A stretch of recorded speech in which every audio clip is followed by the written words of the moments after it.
بلکہ جس طرح انہوں نے اتباع محمد کے اندر اور دین کی پیروی کے اندر زندگی گزاری ہے، ہم بھی ویسی زندگی گزاریں۔ جس طرح انہوں نے دین کے لیے سب کچھ قربان کرنے کا درس دیا ہے، ہم بھی دین کے لیے سب کچھ قربان کرنے کا جذبہ اپنے اندر پیدا کریں۔ جس طرح انہوں نے کربلا کے اندر صبر و استقامت کا مظاہرہ کیا ہے، ہم بھی دین میں آنے والی مشکلات کے سامنے صبر اور استقامت کا مظاہرہ کرنے والے بنے۔ یہی حسینی زندگی ہے، یہی حسینیت کا پیغام ہے، یہی 10 محرم کا پیغام ہے۔ ان کی شہادت کو لے کر، ان کی زندگی کو لے کر اگر آج کے دن ہم یہ تہیہ اور نیت نہیں کرتے ہیں کہ اے اللہ آج سے پہلے جتنی زندگی میں گزر گئی ہے اس پر ہم تجھ سے معافی مانگتے ہیں، آج کے بعد حضرت حسین کی زندگی کا خاکہ جو ہمارے سامنے کھل کر آ گیا ہے، ہم کوشش کریں گے اپنی زندگی کو ان کی زندگی کے مطابق گزاریں۔ امام علی مقام امام حسین رضی اللہ تعالی عنہ کا نام نامی اسم گرامی جیسے ہی ہمارے ذہنوں میں آتا ہے تو ایک مخصوص نقشہ جو ہے وہ فوری طور پر ہمارے ذہنوں کے اندر عیاں ہو جاتا ہے، اور وہ نقشہ کیا ہے؟ امام حسین رضی اللہ تعالی عنہ کے حوالے سے آواز تھوڑی مکھی کا زیادہ تیز ہے۔ وہ نقشہ امام حسین رضی اللہ تعالی عنہ کے حوالے سے یہ ہے جو ہم مختلف مواقع پر سنتے رہتے ہیں، خطبات سے، بیانات کے اندر، سوشل میڈیا پر یا ادھر ادھر دوسرے ذرائع سے۔ وہ ایک مخصوص سا نقشہ ہے۔ انشاءاللہ آج ہم اس مخصوص نقشے سے ہٹ کر جو آپ کی زندگی کی چیزیں ہم سے چھپائی جاتی ہیں یا ہمارے سامنے بیان نہیں کی جاتی، انشاءاللہ آج وہ بیان کریں گے۔ سیدنا حسین رضی اللہ تعالی عنہ کا نام آتے ہی وہ مخصوص نقشہ جو ہمارے ذہنوں میں آ جاتا ہے، پہلے یہ سمجھیے کہ وہ نقشہ کون سا ہے۔ حضور صلی اللہ علیہ وسلم کی حضرت حسین سے محبت، حضور صلی اللہ علیہ وسلم کا حضرت حسین کو وہ لاڈ لگانا، وہ محبت کرنا، اور وہ زندگی کے چند سال جو ہے حضرت حسین نے جو حضور صلی اللہ علیہ وسلم کی تربیت کے اندر گزارے ہیں، وہ نقشہ ہمارے ذہن میں آ جاتا ہے۔ اور وہ نقشہ کیا ہے؟ کہیں پر حضور صلی اللہ علیہ وسلم سیدہ فاطمہ الزہرا رضی اللہ تعالی عنہا کو یہ فرماتے ہوئے نظر آتے ہیں کہ فاطمہ حسین کو رونے نہ دیا کر، حسین روتا ہے تو مجھ محمد کا دل دکھتا ہے۔ کہیں پر آقا کریم صلی اللہ علیہ وسلم ان نوازوں کو اپنی زبان چسواتے ہوئے نظر آتے ہیں۔ کہیں حضرت ابو ہریرہ رضی اللہ تعالی عنہ کی روایت ہے، فرماتے ہیں کہ ہم ایک سفر سے واپس آ رہے تھے تو حضور صلی اللہ علیہ وسلم بھی ساتھ ہیں، سیدہ فاطمہ الزہرا رضی اللہ تعالی عنہا بھی اس سفر میں آپ کے ساتھ ہیں۔ فرمایا کہ سفر انتہائی گرمی کے موسم کا تھا، ہم چلتے چلتے سفر کے دوران ایک جگہ ایسی آئی کہ وہاں آ کر ہم سب میں سے کسی کے پاس بھی پانی موجود نہیں تھا، جو پانی تھا وہ ختم ہو چکا تھا اور قریب قریب کہیں کوئی پانی کا ذریعہ ہمیں نہ ملا۔ تو فرمایا کہ اللہ کے نبی صلی اللہ علیہ وسلم نے دیکھا کہ فاطمہ اپنی اونٹنی پر سوار ہے، حسن و حسین بھی ساتھ ہیں سیدہ فاطمہ کے۔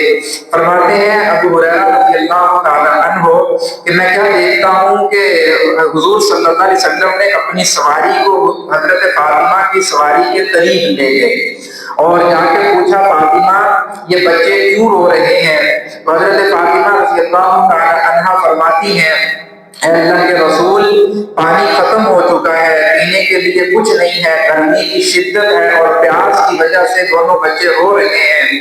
تو حضور صلی اللہ علیہ وسلم نے مجمع کی طرف مخاطب ہوئے اور فرمایا کہ تم میں سے کسی کے پاس پانی موجود ہے؟ تو سب نے جو ہے وہ جواب دیا کہ اللہ کے رسول اس وقت تو سب کا پانی ختم ہو چکا ہے، کسی کے پاس بھی موجود نہیں ہے۔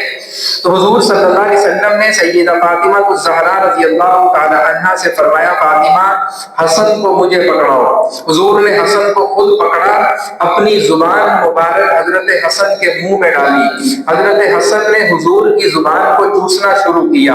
کچھ دیر گزری، حضرت حسن کی پیاس جو تھی وہ ختم ہو گئی، حضرت حسن کو سیدہ کو پکڑا دیا، پھر فرمایا کہ فاطمہ حسین کو مجھے پکڑاؤ، پھر اللہ کے نبی صلی اللہ علیہ وسلم نے حضرت حسین کو پکڑا، پکڑ کر اپنی زبان مبارک حضرت حسین کے منہ میں ڈالی، حضرت حسین نے آپ کی زبان کو چوسا، آپ کی پیاس بھی ختم ہو گئی، پھر حضور صلی اللہ علیہ وسلم نے حضرت حسین کو بھی سیدہ فاطمہ کو دے دیا۔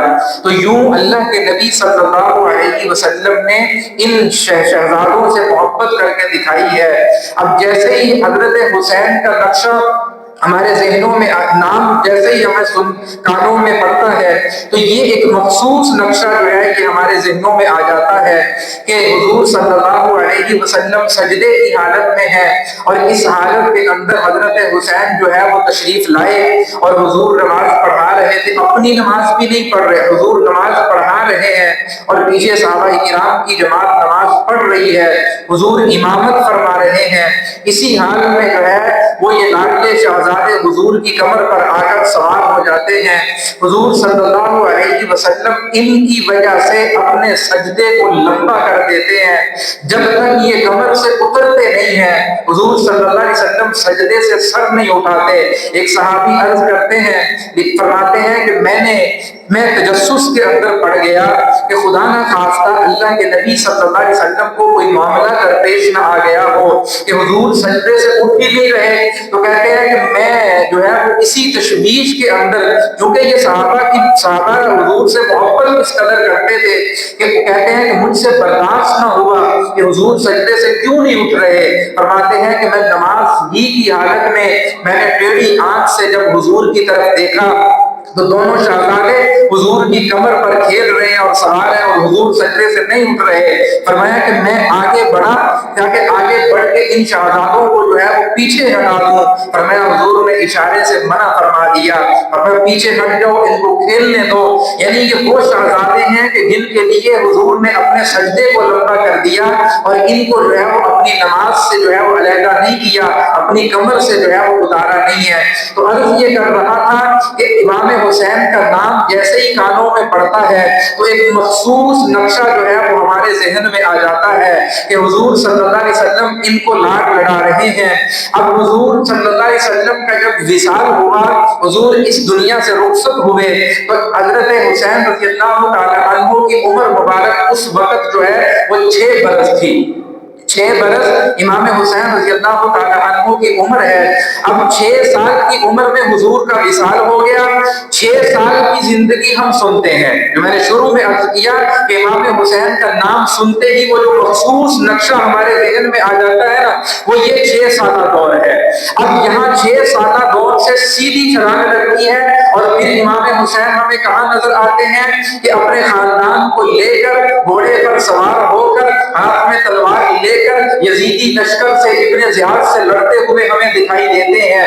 یعنی امام حسین کے نام سے وہ ایک مخصوص نقشہ جو ہمارے ذہنوں میں بیٹھ چکا ہے، جیسے ہی وہ نام آتا ہے تو یہ نقشہ ہمارے ذہن میں آ جاتا ہے۔ یا تو 6 سالہ بچپن کی زندگی ہے کہ اس زندگی میں جو ہے وہ رسول اللہ نے لاڈ لڑائے، یا پھر 6 سال سے چھلانگ لگا کر سیدھی 58 سال کی عمر کی طرف ہم چلے جاتے ہیں، جہاں پر امام حسین ابن زیاد سے اور ان کوفیوں سے لڑتے ہوئے اور ان یزیدی ٹولے سے لڑتے ہوئے جو ہے وہ نظر آتے ہیں۔ اب 6 سال یہ اور 58 سال کی عمر میں کربلا کا واقعہ پیش آتا ہے۔ 58 سال میں سے 6 سال کو الگ کر دیا جائے، پیچھے 52 سالہ زندگی حضرت حسین کی یہ وہ زندگی ہے کہ جس کے ساتھ اس معاشرے نے ظلم کیا، اور وہ ظلم یہ ہے کہ اپنی عوام کے سامنے اس 52 سالہ زندگی کو کبھی بیان نہیں کیا۔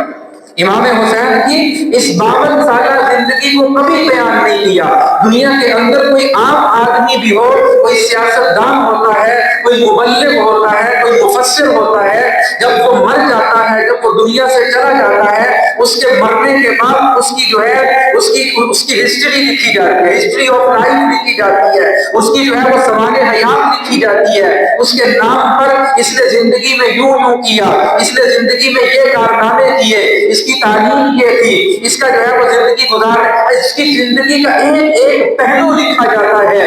لیکن یہ ظلم امام حسین رضی اللہ تعالیٰ عنہ کی سیرت کے ساتھ ہوا کہ آپ کی 6 سالہ زندگی بیان کی جاتی ہے اور پھر 6 سالہ زندگی سے سیدھا آپ کی شہادت کو بیان کر دیا جاتا ہے۔ درمیان کے یہ 52 سال جو ہے یہ بیان نہیں کیے جاتے، نہ کوئی ظاہر اس کو بیان کرتا ہے، نہ کوئی شیعہ اس کو بیان کرتا ہے، نہ کوئی دوسرے طبقے کے لوگ اس کو بیان کرتے ہیں۔ اور یہ بیان کیوں نہیں کرتے؟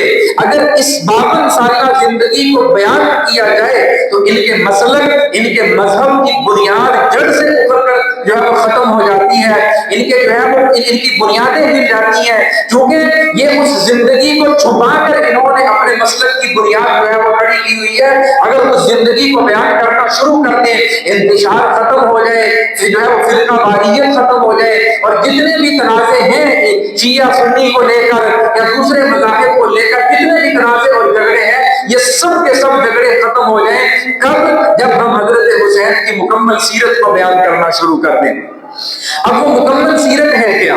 وہ مکمل سیرت ہے کیا؟ حضور صلی اللہ علیہ وسلم کا وصال ہوا تو امام حسین کی عمر مبارک کتنی ہے؟ 6 برس۔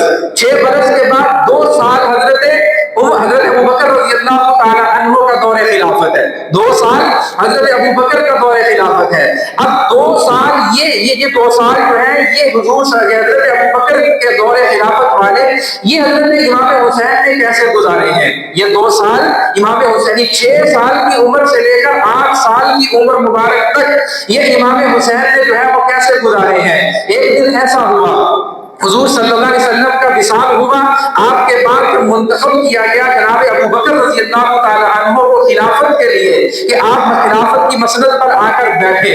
خلافت کی مسند پر بیٹھنے کے بعد حضرت ابوبکر کا اپنی عوام سے اور مجمع سے اور قوم سے پہلا خطبہ، اور اس خطبے کے اندر جب حضرت ابوبکر منبر پر تشریف فرما ہوئے اور چپ کر کے بیٹھ گئے، کبھی ادھر دیکھ رہے ہیں، کبھی ادھر دیکھ رہے ہیں، کبھی ادھر دیکھ رہے ہیں، دیکھتے دیکھتے جو ہے صحابہ نے عرض کی کہ امیر المؤمنین خطبہ شروع کیوں نہیں فرماتے؟ فرمایا تھوڑا صبر کرو، ابھی شروع کرتا ہوں۔ فرمایا کس کا انتظار ہے؟ فرمایا مجھے حسن و حسین نظر نہیں آ رہے، مجھے حسن و حسین نظر نہیں آ رہے۔ حسن و حسین کو بلایا گیا، حسن کو حضرت ابوبکر نے اپنی دائیں جانب بٹھایا اور حضرت حسین کو یوں منبر پر اپنی بائیں جانب بٹھایا۔ دونوں شہزادوں کو بٹھا کر پھر مجمع سے خطبہ شروع کیا اور کیا فرماتے ہیں کہ اے نبی کے ماننے والوں، اے اصحاب نبی، آج حضور ہمارے درمیان موجود نہیں ہے، حضور کی مسند پر آج آپ نے مجھ کو امیر بنا کر جو ہے یہاں پر کھڑا کر دیا ہے۔ فرمایا میں جو لفظ بولوں گا وہ نبی کے دین کے مطابق ہوں گے، لیکن مجھ میں تم کو نبی نظر نہیں آئے گا، بات ابو بکر کرے گا، اور اگر نبی کے چہرے کو دیکھنا ہو تو ان دونوں شہزادوں کو دیکھ لیا کرو۔ یعنی یہ 2 شہزادے ہو بہو نبی کی تصویر تھے، یہ دونوں شہزادے ہو بہو نبی کی تصویر تھے۔ حضرت علی رضی اللہ تعالی عنہ کی روایت ہے، فرماتے ہیں کہ حسن کا چہرہ سر سے لے کر سینے تک حضرت حسن حضور صلی اللہ علیہ وسلم کے مشابہ تھے، اور سینے سے پاؤں تک یہ حضرت حسین حضور صلی اللہ علیہ وسلم کے مشابہ تھے۔ تو یہ دونوں شہزادے ہو بہو حضور صلی اللہ علیہ وسلم کی تصویر تھی۔ حضرت ابوبکر مسند خلافت پر آتے ہیں تو پہلے خطبے کے اندر دونوں شہزادوں کو ساتھ بٹھا کر فرماتے ہیں بات ابو بکر کر رہا ہے، اگر نبی کی تصویر دیکھنی ہو تو ان دونوں شہزادوں کو دیکھ لینا۔ یعنی آج کے بعد نبی تو اس منبر پر نظر نہیں آئیں گے، لیکن نبی کے یہ 2 شہزادے یہ اب بھی اس ہمارے درمیان جو ہے وہ موجود ہیں۔ ایک دن سخت بارش ہوئی، سخت بارش کے دوران حضرت فاطمہ الزہرا رضی اللہ تعالی عنہا کی کنیز جو تھی انہوں نے دیکھا کہ حسن و حسین گھر میں نہیں ہے، باہر نکلی حسن و حسین کو تلاش کرنے کے لیے۔ اب بارش بھی ہو رہی ہے اور بارش کے اندر جو ہے وہ کنیز تلاش کرنے کے لیے نکلتی ہیں، کبھی اس محلے میں کبھی اس محلے میں، کبھی اس ادھر کا دیکھ رہی کبھی ادھر جا کے، کہیں جب نہیں ملے تو حضرت فاطمہ کے پاس واپس آتی ہیں اور آ کر کہتی ہے کہ فاطمہ آپ کے لاڈلے کہیں پر بھی نظر نہیں ہے، کہیں پر بھی نہیں ملے۔ حضرت فاطمہ اپنی کنیز سے پوچھتی ہے کہ کہاں کہاں دیکھا؟ وہ کنیز کہتی ہے کہ فلاں محلے میں، فلاں محلے میں، ادھر اور ادھر دیکھا۔ سیدہ فاطمہ کہتی ہیں کہ جب بھی حسن و حسین تمہیں نظر نہ آئے یا نہ ملے، فرمایا حسن و حسین کے دو ہی ٹھکانے ہیں، یا وہ علی کے گھر میں ہوں گے یا ابو بکر کے گھر میں ہوں گے۔ حسن و حسین دو ہی جگہ پر ملیں گے، یا تو علی کے گھر میں ملیں گے یعنی اپنے گھر کے اندر، یا ابو بکر کے گھر کے اندر ملیں گے۔ اب یہ حضرت حسین کی زندگی کا وہ حصہ ہے جو بیان نہیں کیا جاتا، اس کو چھپایا جاتا ہے۔ اگر یہ حصہ بیان کیا جائے تو لوگ سمجھ جائیں گے کہ ابو بکر اور فاطمہ کے درمیان باغ فتح کا کوئی تنازع نہیں تھا، کوئی جھگڑا نہیں تھا، کوئی لڑائی نہیں تھی۔ اور جہاں پر جھگڑا ہوتا ہے وہاں اپنے بچوں کو مخالف کے گھر میں نہیں بھیجا جاتا، جہاں پر لڑائی ہوتی ہے وہاں پر اپنے بچوں کو ان کے ہاں نہیں بھیجا جاتا، بلکہ روکا جاتا ہے کہ بھئی وہ ہمارے مخالف ہیں، وہ ہمارے دشمن ہیں، ہمارا ان سے لڑائی ہے، تم وہاں پر نہیں جا سکتے۔ حضرت فاطمہ تو خود فرما رہی ہے کہ حسن و حسین جب کہیں نہ ملے تو سیدھے ابو بکر کے گھر جا کے دیکھ لینا، حسن و حسین تمہیں ابو بکر کے گھر ملیں گے۔ اس کا مطلب یہ ہے کہ ان کے درمیان کوئی تنازع نہیں تھا، کوئی نفرت نہیں تھی، کوئی لڑائی اور کوئی جھگڑا نہیں تھا۔ یہ 2 سالہ دور حضرت ابو بکر کا گزرا ہے، اور اس 2 سالہ دور کے اندر امام حسین کی اور سیدہ فاطمہ کی، امام حسن کی، ان خلفاء کے ساتھ محبتیں جو ہے وہ نظر آتی ہیں۔ پھر دور شروع ہوتا ہے حضرت عمر رضی اللہ تعالی عنہ کا دور۔ اب یہ وہ دور ہے حضرت عمر رضی اللہ تعالی عنہ کا کہ جس دور کے اندر اسلام خوب پھیلا، اسلام خوب پھیلا ہے۔ 11 لاکھ مربع میل پر اسلام کا پرچم جو ہے وہ پھیلا، اسلام کی حکومت جو ہے وہ 11 لاکھ مربع میل تک جو ہے وہ پہنچ چکی تھی۔ 22 لاکھ مربع میل، 11 لاکھ نہیں، 22 لاکھ مربع میل تک آپ کی حکومت اور اسلام کا پرچم جو تھا وہ پھیل چکا تھا۔ اتنی وسیع اور اتنی لمبی حکومت حضرت عمر کی۔ حضرت عمر جو ہے وہ مسند خلافت پر آتے ہیں۔ اب کیا ہوتا ہے، حضرت حسین آئے، امام حسین رضی اللہ تعالیٰ عنہ آئے، کہاں پر آئے؟ حضرت عمر کے گھر تشریف لائے، جی حضرت عمر سے ملنا ہے۔ اندر جانے لگے، باہر دیکھتے ہیں کہ آپ کا حضرت عمر کا بیٹا عبداللہ بن عمر جو تھا وہ دروازے کے باہر بیٹھا ہوا ہے۔ جیسے ہی دروازے کے باہر بیٹھا دیکھا تو حضرت حسین عبداللہ سے کہتے ہیں کہ عبداللہ مجھے آپ کے بابا سے کچھ بات کرنی ہے۔ حضرت عبداللہ بن عمر فرماتے ہیں، کہتے ہیں کہ اے حسین ابن علی، میرے بابا اندر جو ہے وہ مشورہ کر رہے ہیں صحابہ کرام کے ساتھ، تو مجھے اندر جانے کی اجازت ابھی نہیں دی۔ حضرت عبداللہ بن عمر نے صرف اتنا کہا کہ مجھے اندر جانے کی اجازت نہیں دی۔ حضرت حسین وہیں پاس بیٹھ گئے، وہیں باہر بیٹھ کے عبداللہ بن عمر کے پاس۔ اب وہ میٹنگ ختم ہوئی، وہ مشورہ ختم ہوا، حضرت عبداللہ بن عمر اندر داخل ہوئے تو حضرت حسین بھی ساتھ داخل ہو لیے۔ تو حضور حضرت عمر رضی اللہ تعالیٰ عنہ نے جیسے ہی حضرت حسین رضی اللہ تعالیٰ عنہ کو دیکھا تو آپ کے ادب کے اندر فوراً کھڑے ہو گئے، آپ کے ادب میں فوراً کھڑے ہو گئے اور فرمایا کہ حسین تم باہر کیا کر رہے تھے؟ کہا کہ امیر المؤمنین عبداللہ نے بتایا کہ اندر جانے کی مجھے اجازت نہیں ہے، تو میں نے سمجھا کہ جب خلیفہ وقت کے بیٹے کو اندر جانے کی اجازت نہیں ہے تو مجھے جو ہے وہ کیسے اجازت ہو سکتی ہے؟ حضرت عمر کی آنکھوں میں آنسو آ گئے اور روتے ہوئے فرمایا کہ عمر کی عدالت کے اندر باقی سب کے لیے قانون بن سکتے ہیں لیکن حسن و حسین کے لیے عمر کے ہاں کوئی قانون نہیں ہے۔ میں جتنی مرضی اہم مشورے اور میٹنگ کے اندر ہوں، تم کو ہر حال میں اجازت ہے کہ تم جو ہے وہ آ سکتے ہو، عمر تمہیں نہیں روک سکتا۔ بلکہ بعض روایات میں تو یہاں تک بھی آتا ہے حضرت عمر رضی اللہ تعالیٰ عنہ نے فرمایا اے حسین، میں ایک وہ وقت تھا مجھ پر کہ جب میں اونٹ چرایا کرتا تھا، بکریاں چرایا کرتا تھا، مجھ سے وہ اونٹ اور بکریاں سنبھالی نہیں جاتی تھی تو میرے باپ مجھ کو مارا کر، حضرت عمر فرما رہے ہیں، عمر کہتے ہیں کہ ایک وہ وقت تھا کہ جب مجھ سے جانور سنبھالے نہیں جاتے تھے تو مجھے گھر سے مار پڑتی تھی کہ تو اتنا بڑا ہو گیا اور تم سے جانور بھی سنبھالے جاتے۔ فرمایا کہ اللہ کی قسم آج عمر 22 لاکھ مربع میل کا حکمران ہے، یہ صدقہ ہے تیرے نانے کے جوتیوں کا، یہ تیرے نانے کی جوتیوں کا صدقہ ہے کہ آج عمر کو اللہ نے اتنی بڑی خلافت اور حکومت عطا کی ہے۔ اگر نہ عمر تو وہ ہے جس سے بکریاں ہی سنبھالی جاتی تھی۔ تو یہ ان احباب کی حضرت حسین رضی اللہ تعالیٰ عنہ کے ساتھ محبت ہے، یہ محبت بیان نہیں کی جاتی۔ اگر یہ محبت بیان کی جائے تو ان کے مسئلے خود بخود ختم ہو جائیں، ان کے مذاہب خود بخود ختم ہو جائیں۔ انہوں نے صرف اور صرف عوام کے اندر نفرت پھیلائی ہے، عوام کے اندر جو ہے وہ انہوں نے جو ہے وہ صحابہ کرام کا بغض اور صحابہ کے لیے جو ایک شدت جو ہے وہ عوام کے اندر جو ہے وہ ان کے ذہنوں میں، ان کے دل و دماغ میں ڈالی ہے. یہ والی جو محبتیں ہیں، ان محبتوں کو چھپایا گیا ہے کہ ان محبتوں کے ذریعے سے ان کے مسئلے ختم ہوتے ہیں، ان کے مسئلے، ان کی دکانیں جو ہے وہ بند ہوتی ہیں. اس لیے ان محبتوں کو بیان نہیں کرتے. 6 سالہ حضرت حسین کا بچپن بیان کیا جاتا ہے اور پھر جو ہے وہ آپ کی شہادت کو بیان کر دیا جاتا ہے. درمیانی جو 50-52 سالہ زندگی ہے، اس کو کوئی بیان ہی نہیں کرتا کہ یہ کہاں پر گزاری ہے. حضرت عثمان غنی رضی اللہ تعالی عنہ کا دور آتا ہے. حضرت عثمان غنی رضی اللہ تعالی عنہ جب وظیفہ مقرر کرتے تھے نا، سب مجاہدین کے وظیفے جب بیت المال سے مقرر ہوتے تھے، تو جی آپ کا اتنا وظیفہ، آپ کا اتنا وظیفہ، آپ کا اتنا، سب کے وظیفے مقرر کرتے تھے. جب حسن حسین کی باری آتی تو جتنا وظیفہ باقی سب کو دیا جاتا تھا، حسن حسین کو سب سے دگنا وظیفہ دیا جاتا.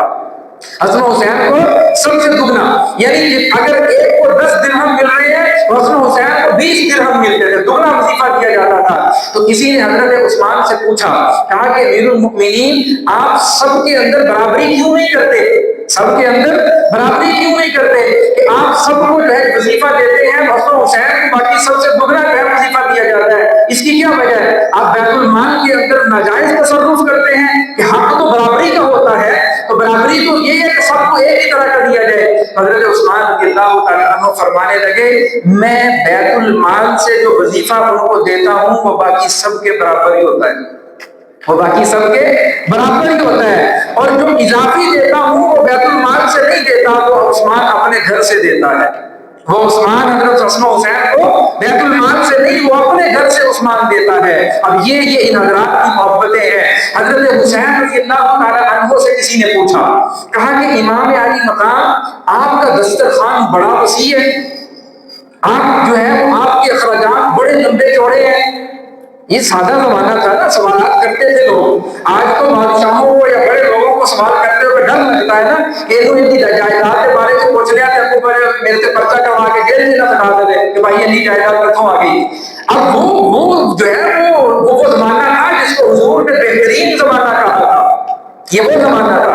اور امام حسین سے کسی نے پوچھ لیا، کہا کہ امام علی مقام، آپ کے جو اخراجات ہیں وہ آپ کی آمدنی سے بہت زیادہ لگتے ہیں کہ آپ کا دسترخوان بھی ہر کسی کے لیے بچھا ہوتا ہے اور دوسرے اخراجات کو دیکھ کر بھی محسوس ہوتا ہے کہ آپ کی آمدنی تو اتنی نہیں ہے لیکن آپ کے اخراجات اتنے کیوں ہیں. تو حضرت حسین رضی اللہ تعالیٰ عنہ فرمانے لگے، اس شخص کو سوال کرنے والے اس سائل کو کہنے لگے کہ میرے پاس 2 خزانے ہیں، میرے پاس 2 ذرائع ہیں آمدنی کے. فرمایا ایک وہ ذریعہ ہے کہ جہاں سے مجھ کو اجازت لے کے لینا پڑتا ہے، ایک وہ ذریعہ ہے جہاں سے مجھ کو اجازت لے کے لینا پڑتا ہے، اور ایک وہ ذریعہ ہے کہ جہاں سے بغیر اجازت کے جتنا مرضی لے لوں تو مجھے کوئی روک ٹوک نہیں ہے. فرمایا وہ 2 ذریعے کون سے ہیں؟ فرمایا جہاں سے اجازت لے کے لینا پڑتا ہے وہ عبد الرحمن بن عوف ہے، اور جہاں سے بغیر اجازت کے لینا پڑتا ہے وہ حضرت عثمان ہے. یعنی حضرت عثمان کے خزانوں میں حضرت حسین کے لیے کوئی رکاوٹ نہیں، خزانے حضرت عثمان کے ہیں اور استعمال امام حسین کرتے ہیں. حضرت امام حسین نے ان کو پوری اجازت دی ہوئی ہے کہ آپ ہمارے خزانوں کو جیسے چاہیں، جب چاہیں اور جتنا چاہیں آپ ان کو استعمال کر سکتے ہیں.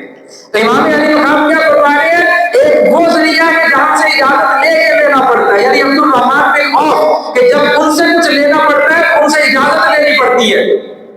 اور حضرت حسین، حضرت عثمان سے کبھی اجازت نہیں لینی پڑی، انہوں نے اجازت کے بغیر ہی دروازے اپنی سخاوت کے اہل بیت کے لیے جو ہے وہ کھولے ہوئے ہیں. اب یہ وہ محبتیں ہیں جو ہم سے چھپائی جاتی ہیں کہ ان دونوں کے اندر، ان حضرات کے اندر آپس کی جو قرابتیں ہیں ان کو بیان ہی نہیں کیا جاتا، ان کو عوام کے سامنے رکھا ہی نہیں جاتا ہے. پھر حضرت عثمان غنی رضی اللہ تعالیٰ عنہ کا آخری وقت جب آیا، جب جو ہے ان کے گھر کا محاصرہ کیا ہوا ہے، یہی دونوں شہزادے جن کی محبت کا اعلیٰ معیار اس واقعے سے معلوم ہوتا ہے کہ ہر طرف سے حضرت عثمان کے گھر کو محاصرہ نے لیا ہوا ہے، گھیرا ہوا ہے. کسی بھی وقت ان کو جو ہے وہ قتل کیا جا سکتا تھا، کسی بھی وقت جو ہے وہ آپس کے اندر جنگ جو ہے وہ چھڑ سکتی تھی، لڑائی چھڑ سکتی تھی. اس خطرناک ماحول کے اندر اور اس شدت والے ماحول کے اندر حضرت علی اپنے دونوں شہزادوں سے کہتے ہیں، حسن و حسین اگر علی کے بیٹے ہو تو عثمان کے دروازے پہ جا کے پہرا دو،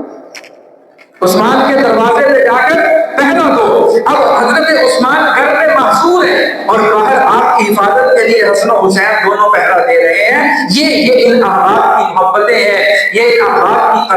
ہیں کہ جن قرابتوں کو جھکایا جاتا ہے. یہ خراسان کا علاقہ، یہ خراسان کا سارا علاقہ یہ حضرت عثمان غنی رضی اللہ تعالیٰ عنہ کے دور کے اندر فتح ہوا. اور اس دور کے اندر اس علاقے کو فتح کرنے کے لیے جس لشکر کو حضرت عثمان غنی نے بھیجا تھا، اس لشکر کے سپہ سالار امام حسین رضی اللہ تعالیٰ عنہ تھے.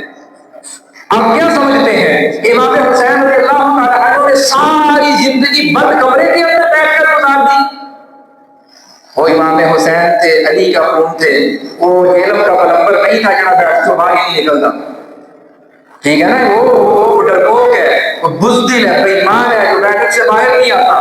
امام حسین بند کمرے میں نہیں بیٹھے تھے.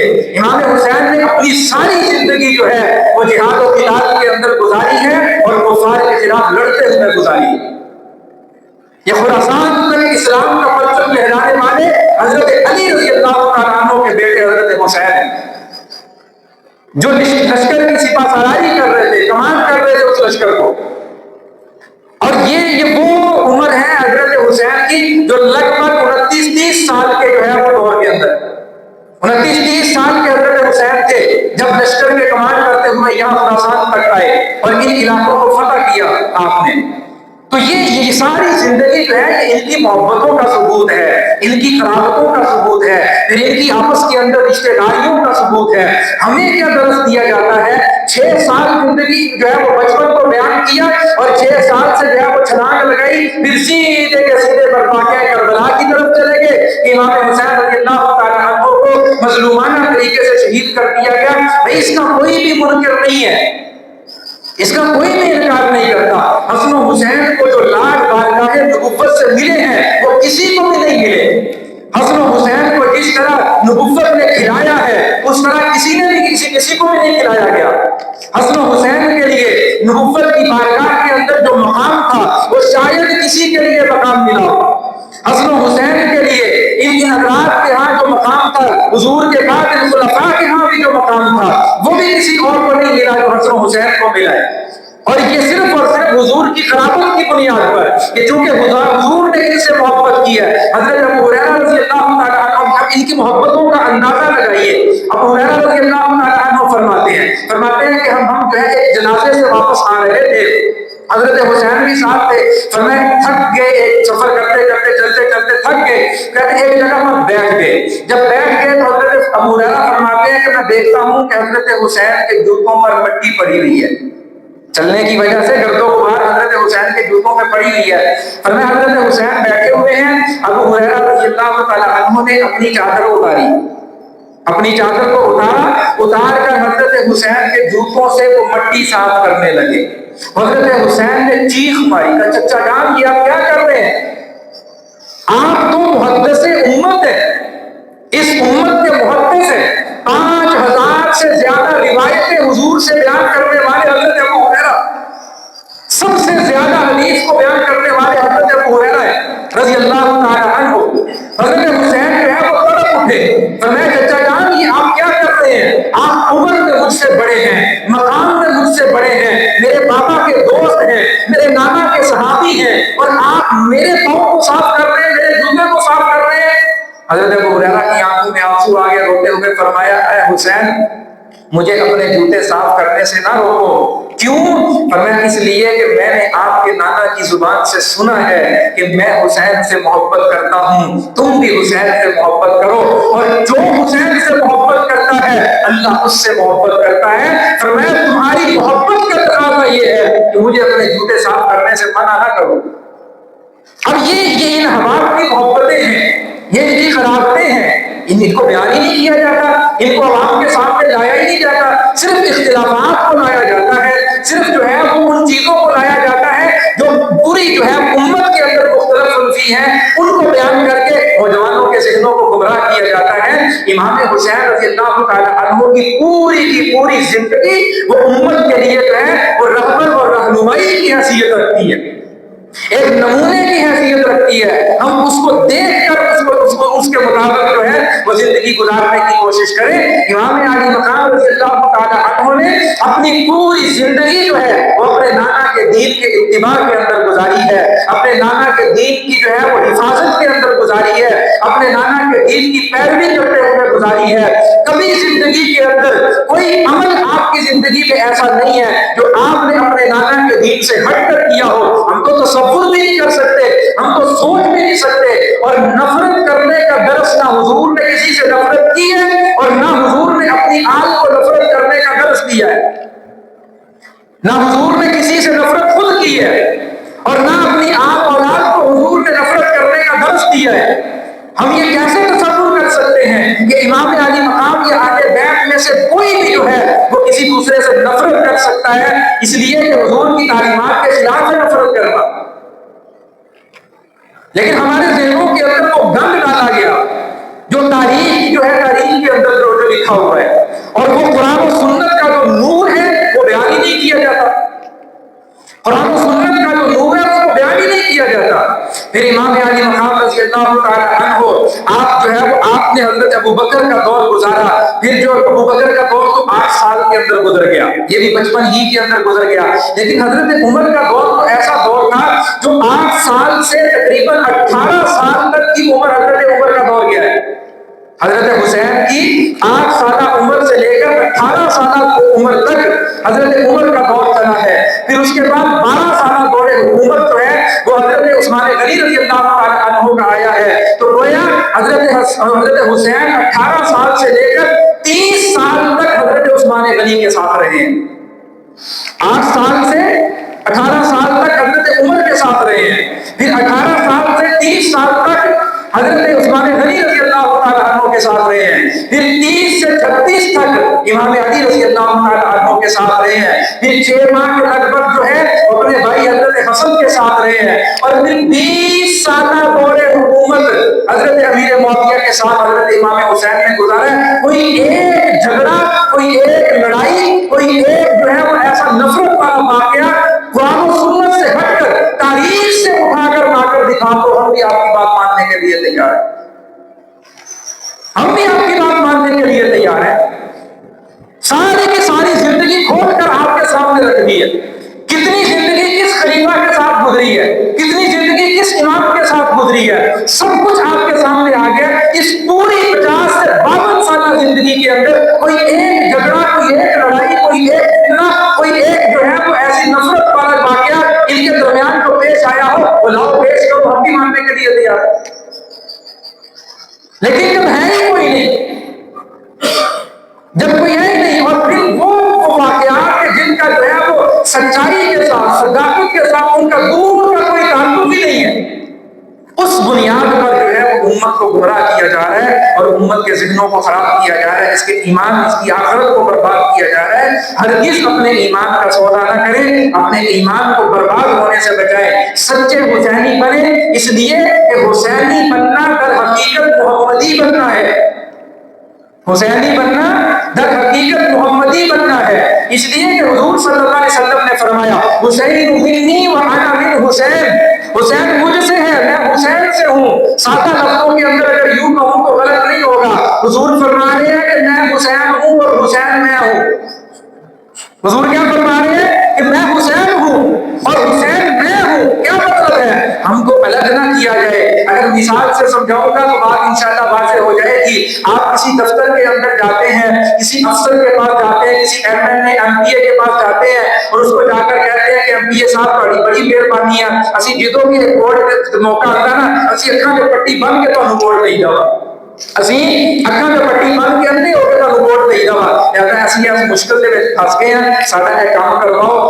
اب وہ MPA وہ MLA جو ہے وہ کہتا ہے کہ یار میرے کو سے جان کا ٹائم کوئی نہیں ہے گا، میرے کو سے جان کا ٹائم کوئی نہیں ہے گا، کہتا اے میرا کارڈ وا اے لے جا، اور کارڈ دے اوپر لکھ دیندا وا کہ اے بندہ میرا ہی، مینوں ہی سمجھ، اے جس بندے نوں میں بھیج رہا ہاں اینوں اے ہی سمجھ کے کہ میں ہی ہاں، ٹھیک ہے نا۔ اب وہ کارڈ پہ لکھ کر دے دیتا ہے، وہ خط لکھ کے رکا لکھ کے دے دیتا ہے۔ اب وہ کارڈ لے جانے والا اگلے افسر کے پاس جس سے کام کروانا ہے اس کے پاس جا کر کہتا ہے کہ بھئی یہ MPA MLA صاحب نے فلانے افسر نے یہ جو ہے وہ کارڈ دیا ہے، یہ خط یہ رکا دیا ہے۔ وہ جب اس کو پڑھتا ہے، اس کو پڑھ کر اگر تو وہ مان لیتا ہے، اس نے اس کی بات نہیں مانی، اس نے اس بیچنے والے کی بات مانی ہے، جو لے کر آیا ہے اس دیکھنے والا ہے حقیقت کے اندر یہ اس کی قدر ہے. وہ کیا کہتا ہے کہ یار ایک تو میرے کو ہی سمجھی. حضور فرما رہے ہیں کہ اگر سچے حسینی بن جاؤ گے تو در حقیقت یہی سچے محمدی بننا ہے. جب حضور نے فیصلہ کر دیا کہ حسین مجھ سے اور میں حسین سے ہوں تو فرمایا حسین ہی کی تقلید در حقیقت محمد کی تقلید ہے. تو پھر حسین کی تقلید کرتے ہوئے کیوں موت پڑتی ہے کہ جب حسین نے اپنا ہاتھ معاویہ کے ہاتھ میں دیا ہے تو تمہیں دینے سے کیا تکلیف ہوتی ہے؟ صلح کی ہے کہ نہیں کی ہے؟ صلح ہوئی ہے کہ نہیں ہوئی حضرت معاویہ کے ساتھ؟ تو پھر کیا تکلیف ہے؟ اس کا مطلب ہے کہ ہمارا کنیکشن جو ہے دماغوں اور دلوں کا وہ غلط جوڑ دیا گیا. حضور کہہ رہے ہیں کہ میں حسین مجھ سے ہے، میں حسین سے ہوں. حسین کی پیروی محمد کی پیروی ہے، اور حسین جس کے ہاتھ میں دے رہے ہیں آنکھیں بند کر کے اس پر جو ہے وہ یقین کر لو کہ جب حسین نے یقین کر لیا ہے اس کا مطلب ہے کہ حسین کا یقین کرنا محمد کا یقین کرنا ہے. اور جب حسین بھی یقین کر رہے ہیں، حسن بھی یقین کر رہے ہیں، محمد خود یقین کر رہے ہیں، ہمیں ان پر یقین کرنے سے کیا ہوگا؟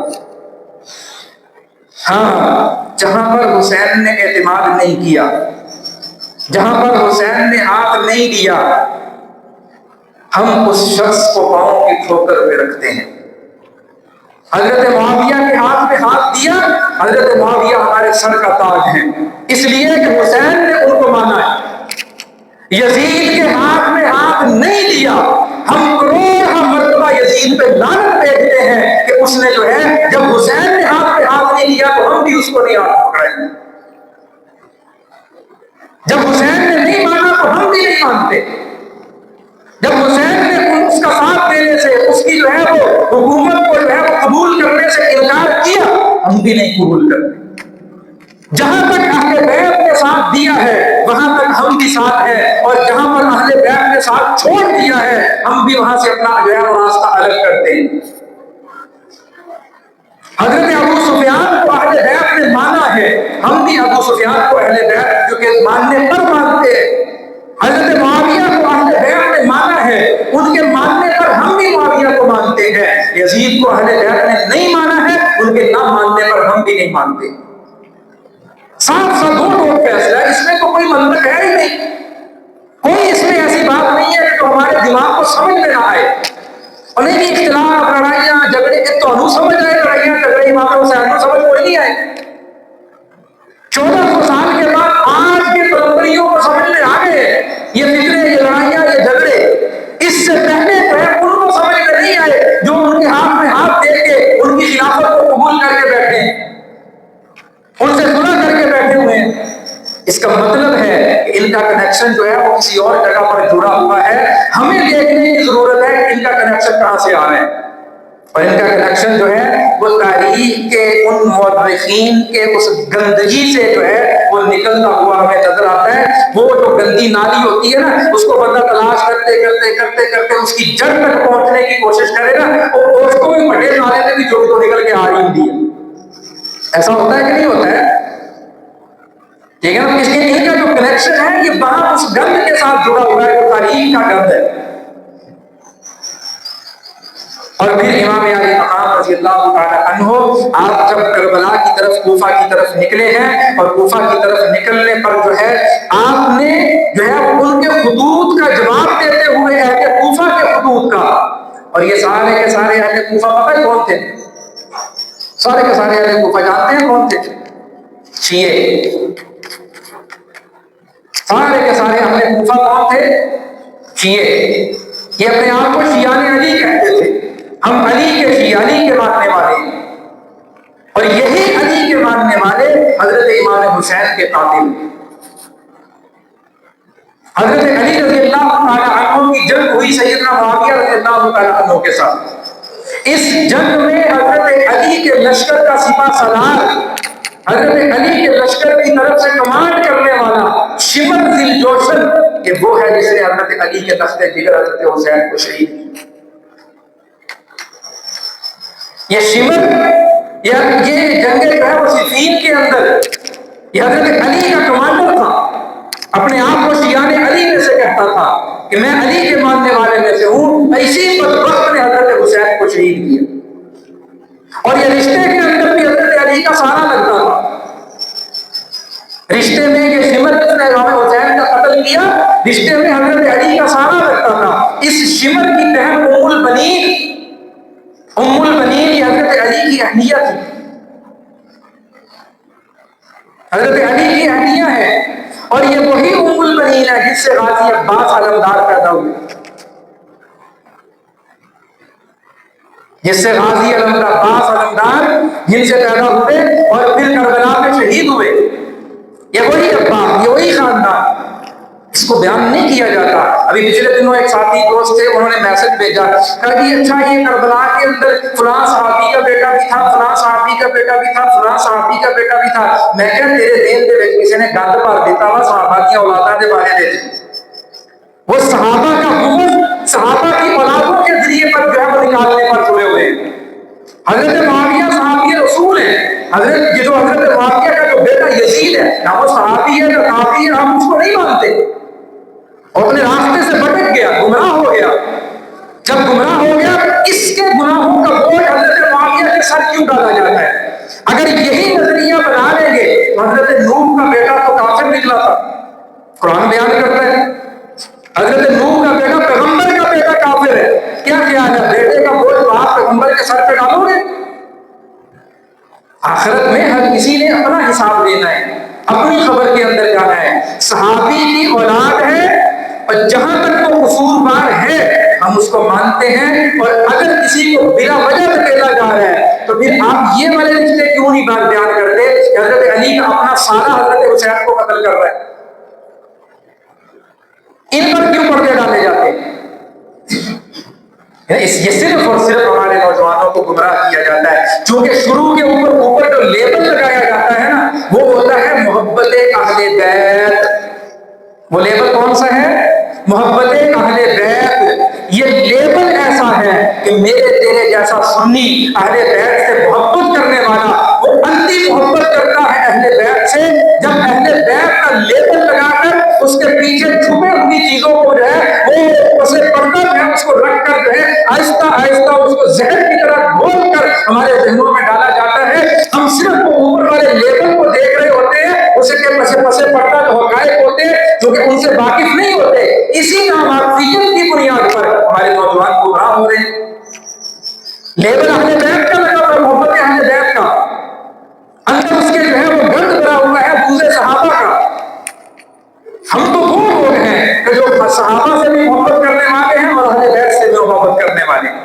اور اگر سچی محبت ان دونوں طبقوں میں آپ نے کسی کے اندر دیکھنی ہے، وہ صرف اور صرف آپ کو اہل سنت کے اندر نظر آئے گی، اہل سنت کے اندر نظر آئے گی. اس لیے ہم یکم محرم آتا ہے تو ہم حضرت عمر کے فضائل بیان کرتے ہیں، 10 محرم آتا ہے تو ہم جو ہے حضرت حسین کے فضائل بیان کرتے ہیں، 13 رجب آتا ہے تو ہم حضرت علی کی ولادت کو بیان کرتے ہیں، 22 رجب آتا ہے تو امیر معاویہ کی وفات کو بیان کرتے ہیں. اس لیے کہ ہم سب سے محبت کرنے والے ہیں. جس کی نسبت بھی محبت کے ساتھ جڑ گئی ہے، جس کی نسبت بھی محبت کے ساتھ ہو گئی ہے، ہمارے سر کا تاج ہماری آنکھوں کا سرما ہے. اور جس نے اپنی نسبت کو محمد سے علیحدہ کر لیا ہے، محمد کی امت سے علیحدہ کر لیا ہے، ہم اس کو اپنے پاؤں کی ٹھوکر پہ بھی نہیں جانتے. ہم تو نسبتوں کا لاج رکھنے والے ہیں، ہم تو نسبتوں کی لاج رکھ رہے ہیں کہ سب کی جس کی نسبت بھی حضور سے ہو رہی ہے ہم بھی اس کی لاج رکھیں گے، اس نسبت کا حیا کریں گے. اس لیے حسینی بننا ہے، ہمیں حسینی بننا ہے. حسینیت کے نام پر ہم نے رافضیت کو پروموٹ نہیں کرنا. ہم اہل سنت ہیں، اہل سنت رہ کر عقائد اہل سنت کے مطابق ہم نے چلنا ہے. جو اہل سنت کے عقائد ہیں انہی عقائد کی بنیاد پر ہم نے چلنا ہے. اور اہل سنت کا عقیدہ یزید کے معاملے کے اندر جب حسین نے نہیں مانا ہے تو اہل سنت بھی یزید کو ماننے کے لیے تیار نہیں. یہ صاف اور دو ٹوک موقف ہے اہل سنت کا. ہم یزید کو ابھی کچھ بدبخت نظر آئیں گے آپ کو، یہ پچھلے 10 دنوں کے اندر سوشل میڈیا پہ نظر بھی آئیں گے جو یزید کا دفاع کر رہے ہیں سوشل میڈیا پہ بیٹھ کر، یزید کا دفاع کر رہے ہیں. ان بدبختوں کو اتنی سمجھ نہیں آتی، جس کا دفاع کر رہے ہو کل قیامت کے دن اللہ نے اسی کے ساتھ کھڑا کر دیا تو کیا ہوگا تمہارا؟ امام حسین کے مقابلے میں یزید کا دفاع کر رہے ہو، امام حسین کے مقابلے کے اندر یزید کو جو ہے وہ ترجیح دے رہے ہو. کرتے اور نہیں نہیں یزید نے آپ نے نہیں نا قتل کیا تھا، آپ نے قتل کیا تھا، حکم کیوں دیتا پیچھے رہ گئے؟ اور نہیں انہوں نے حکم بھی کتنے نہیں آتا، وہ تاریخی روایت کا فلاں فلاں کسی مستند روایت کو حکم نہیں آتا۔ ہم کہتے ہیں ٹھیک ہے مان لی آپ کی بات کو، اس نے حکم نہیں دیا آپ کے بقول، اس نے نہ قتل کیا ہے نہ قتل کرنے کا حکم دیا ہے، لیکن وہ اس وقت کا حکمران تھا جب اس کو پتا چلا کہ ابن زیاد نے شمر نے مل کر امام حسین کا قتل کر دیا ہے، امام حسین کو شہید کر دیا ہے، اس نے ان کے خلاف ایکشن کیوں نہیں لیا؟ اس یزید نے کیوں ایکشن نہیں لیا ان کے خلاف جب اس کو پتا چل گیا تھا کہ خانوادہ رسول کو شہید کر دیا گیا ہے؟ اور صرف امام حسین نہیں، حضرت علی رضی اللہ تعالی عنہ کے 9 بیٹوں کو کربلا میں شہید کیا گیا ہے۔ ایک روایت میں 5 بیٹے آتے ہیں، ایک روایت میں 9 بیٹوں کا تذکرہ ہے۔ حضرت امام علی رضی اللہ تعالیٰ عنہ کے 9 بیٹے کربلا کے اندر شہید ہو رہے ہیں، حضرت حسن کی اولاد شہید ہو رہی ہے، حضرت حسین کی اولاد شہید ہو رہی ہے، مسلم بن عقیل کی اولاد شہید ہو رہی ہے، سارے کے سارے خانوادہ پیغمبر کو جو ہے وہ سب کے سب کو کربلا کے اندر شہید کر دیا گیا۔ صرف ایک امام زین العابدین بچے، اور 14 سال عمر تھی کربلا کے موقع پر امام زین العابدین کی، وہ بھی اس لیے بچے کہ وہ اپنی بیماری کی وجہ سے خیمے کے اندر موجود تھے، اس قدر بیمار تھے کہ خیمے سے باہر نکل ہی نہیں سکے۔ صرف خانوادہ رسول کا ایک چشم و چراغ بجا، امام زین العابدین، باقی پورے کے پورے خاندان کو کربلا کے اندر جو ہے وہ خون میں نہلا دیا گیا، اور یزید اپنے تخت پر بیٹھا جھک کر کے سارا منظر دیکھتا رہا۔ آج ہم یہ کہیں کہ نہیں یزید کا قصور کوئی نہیں تھا، یہ سب سے بڑا اس کا قصور ہے کہ اس شہادت کے بعد بھی اس نے اپنی خاموشی توڑی کیوں نہیں؟ وہ خاموش رہا اس شہادت پر۔ آج بھی پوری پاکستان کے اندر، ہم اپنی اسٹیٹ کی بات کرتے ہیں، پاکستان کے اندر کسی کونے کے اندر بھی کسی کو ناحق مارا جائے گا، ہم اس کے گریبان پکڑنے کے لیے اپنے حکمرانوں کے پاس جائیں گے، ان کا گریبان پکڑیں گے کہ بتاؤ تمہاری حکومت تھی، تمہاری حکومت کے اندر یہ ناحق مارا گیا، کیوں مارا گیا؟ حضرت عمر کو فرما رہے ہیں کہ میری حکومت میں فرات کے کنارے کتا بھی پیاسا مر گیا تو مجھے اللہ کے ہاں اس کا جواب دینا پڑے گا۔ اور یزید کی حکومت کے اندر اہل بیت کو شہید کیا گیا، اس کائنات کے سب سے مقدس خاندان کو، سب سے اعلیٰ اور افضل خاندان کو جہاں خون میں نہلا دیا گیا، اور یزید اپنے تخت پر بیٹھا مزے لوٹتا رہا۔ اب کوئی اس کے دفاع کے اندر نکلا ہے کہ ہم جو ہے یزید نے کوئی گناہ نہیں کیا، کوئی جرم نہیں کیا، تو ایک بدبخت ایسا تھا، پورے اہل و سنت کا موقف یہ ہے کہ یزید فاسق فاجر تھا، یزید فاسق فاجر تھا، یہ راہ ہدایت سے بھٹک چکا تھا، گمراہ ہو چکا تھا، لیکن اب بھی کچھ ٹولے ایسے ہیں کہ وہ اس کے دفاع کرنے پر بیٹھے ہوئے ہیں اور اس کے نام کے ساتھ رحمت اللہ علیہ لکھ رہے ہوتے ہیں۔ اب یہ فیصلہ ہم نے خود کرنا ہے۔ ایک تو ہے محبت، ایک ہے محبت۔ محبت کس کے ساتھ ہے؟ محبت کس کے ساتھ ہے؟ اگر تم محبت حسین کے ساتھ رکھو گے، میرے محمد نے بشارت دے دی ہے، جو حسین سے محبت کرتا ہے اللہ بھی اس سے محبت کرتا ہے، اور دعا کی ہے اے اللہ جو حسین سے محبت کرے تو اس سے محبت کر۔ حضور نے دعا فرمائی۔ اب ہم حسین سے محبت کرتے ہیں، ہم یہ دعا کرتے ہیں اللہ آخرت میں ہمارا حشر بھی امام حسین کے ساتھ فرمائے، اور جو یزید کا دفاع کرنے پر لگے ہوئے ہیں ہماری بد دعا ہے ان کے لیے، اللہ ان کا دفاع، اللہ ان کا حشر بھی ہے اسی یزید کے ساتھ ہے، وہ وہاں پر فرمائے۔ ٹھیک ہے نا؟ تو یہ ایک نظریہ محبت تک محدود ہے، تو محبت کس کے ساتھ ہے ہماری؟ امام حسین رضی اللہ تعالیٰ عنہ کے ساتھ۔ اور دوسرا نظریہ اتباع اور پیروی کا ہے۔ دوسرے نظریے میں ہم نے یہ غور کرنا ہے کیا ہم ان حضرات سے جن سے محبت کے دعوے کر رہے ہیں کیا ان کی پیروی بھی کر رہے ہیں یا نہیں کر رہے ہیں؟ حسینی صرف طویل لگانے سے بن جاتا ہے، حسینی صرف چاول بانٹنے سے بن جاتا ہے، حسینی صرف نیازیں اور نظریں ماننے سے بن جاتا ہے؟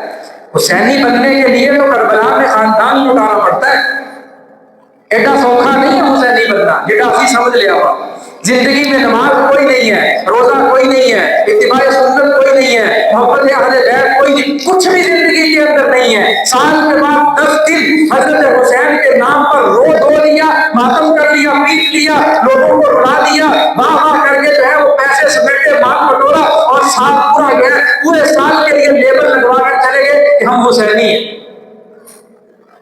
اتنا آسان ہوتا حسینی بننا، اور حضرت حسین کو کربلا میں جانے کی ضرورت کیا تھی؟ گھر میں بیٹھ کر وہ حسینی بنے ہوئے تھے۔ حسینی بننے کے لیے ان کی پیروی اور ان کی اتباع پر آنا پڑے گا، ان کی جو ہے وہ ان کی اتباع کرنی پڑے گی۔ جو زندگی انہوں نے گزاری ہے اس زندگی کو اپنی زندگی میں لانا پڑے گا، پھر جا کر حسینی بنیں گے۔ صرف امام حسین کا نام لینے سے کوئی حسینی نہیں بنے گا۔ میں پہلے بھی وہ ایک مثال دیا کرتا ہوں بکری والی، سنی ہوئی ہے، یاد ہے کسی کے ذہن میں؟ وہ ایک بکری آ گئی شیر جنگل دے آ گئی، تو جنگل سے آ کے کہتی میں شیر ہاں میں شیر ہاں۔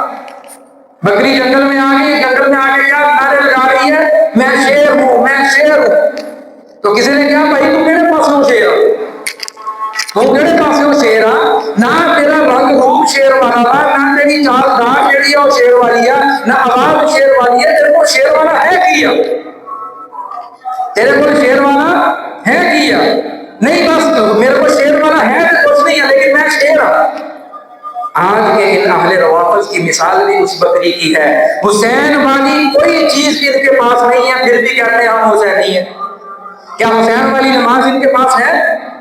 کیا حسین والی اذان ان کے پاس ہے؟ کیا حسین والا کلمہ ان کے پاس ہے؟ کیا حسین والی زندگیاں ان کے پاس ہیں؟ کچھ بھی ان کے پاس نہیں ہے۔ صرف اور صرف 10 دن حضرت حسین کے نام پر عوام سے پیسے بٹورے جاتے ہیں۔ ابھی پچھلے دنوں انہوں نے بھی ایک بندہ سوشل میڈیا پہ آ کے رون دیا اس کا کی رون دیا سکا، کہتا جی اسی ایک موٹا موٹا حساب لایا وا کہ پاکستان دے اندر 10 دنوں دے اندر انہوں نے ذاکر جڑے آ کے رواندے تو آتے ہیں نا لوگوں کو بیان کر کے تے جڑا وہ مجلسہ کر کے جو رواندے تو آتے ہیں، کہتے 10 دنوں دے اندر 1400 کروڑ اس بیان کے معاوضے کے اندر وصول کر رہے ہیں۔ شیعہ خود رونتے ہیں ایسی بیٹھی سوشل میڈیا پہ۔ یہ حسینیت ہے؟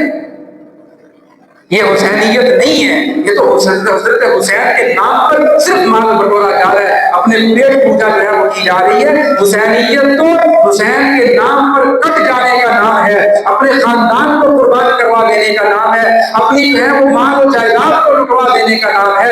یہ حسینیت ہے۔ اور حسینیت وہ ہے جو حضرت امام حسین نے کربلا میں بن کر دکھایا ہے کہ سامنے سے تیروں کی بوچھار ہو رہی ہے، نیزے برس رہے ہیں، اس کے باوجود حضرت حسین نے کیا فرمایا؟